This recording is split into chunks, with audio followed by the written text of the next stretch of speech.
sebagai penyidik agar diproses.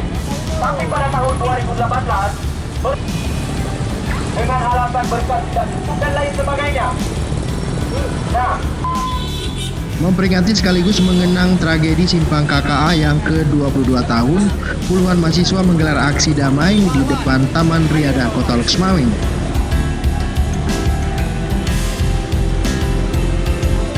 Aksi tersebut dilakukan dalam bentuk penyampaian orasi yang berisi tuntutan keadilan HAM bagi para korban tragedi Simpang KKA.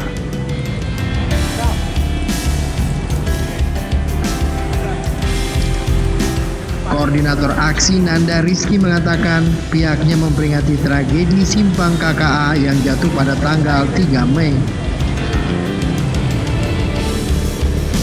Selain itu, para mahasiswa juga menyampaikan petisi terkait pelanggaran HAM yang terjadi di Papua belakangan ini. Kami ada 8 tuntutan, salah satunya ialah kami mendesak pemerintah Aceh untuk memberikan hak politis secara kekuatan untuk KKR Aceh agar dalam hal misalnya kasus ini segera dituntaskan begitu. Karena kan sekarang yang kita tahu bahwasanya tugas KKR hanyalah 2. Seharusnya memberikan ruang yang lebih bebas dalam hal mengusulkan kasus.